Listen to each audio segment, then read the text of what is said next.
right, good morning, everybody. So we are now venturing into lesson 3.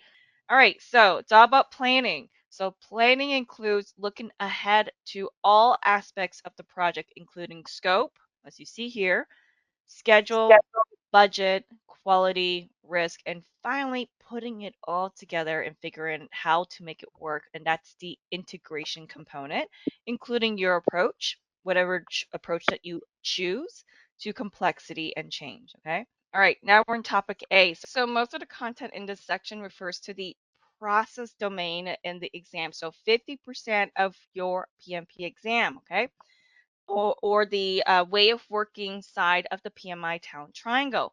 So, but we're also going to be exploring some relevant leadership power skills. So 42% and a little bit of the business environment factors as well.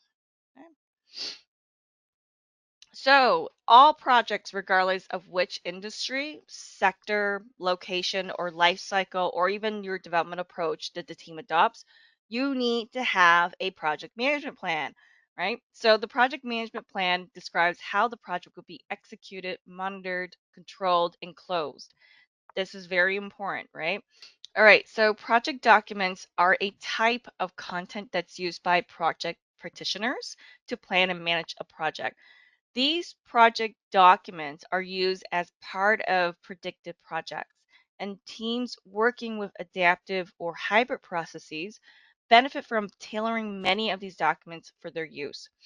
So, so in the adaptive and hybrid projects, the team may be the principal leadership element rather than a PM, and then a PO decides what work the team will do, and the team plans the work they are given to perform.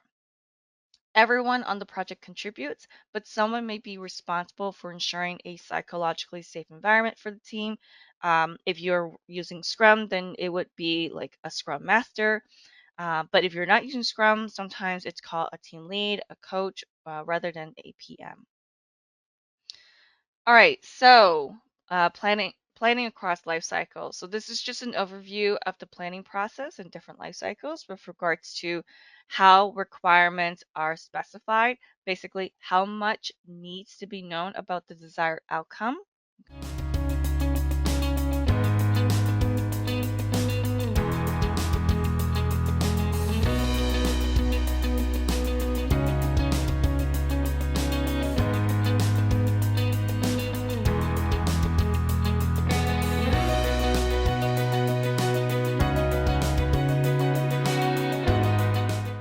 Okay, huzzah, we're all back and we had taken it together and you guys were pretty spot on. So this is the answer. Obviously mine looks much more polished, but the way how you guys put it together was pretty key and pretty spot on, right?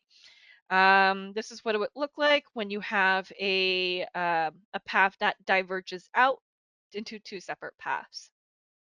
So, and we know that ABCE has a total number of days of 12 days in total, which represents the critical path. So that's the answer. So let's do activity 1. So I'm going to draw my lovely box.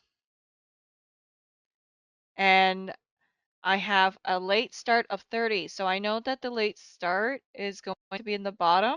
So I'm going to put 30 here. And I have an early start of 18. So I'm going to put 18 here. And it shows I have a late finish of 34.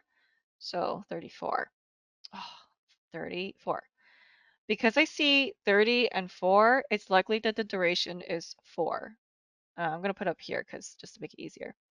Now I need to know what the float is. So what do we get? We got 12, right?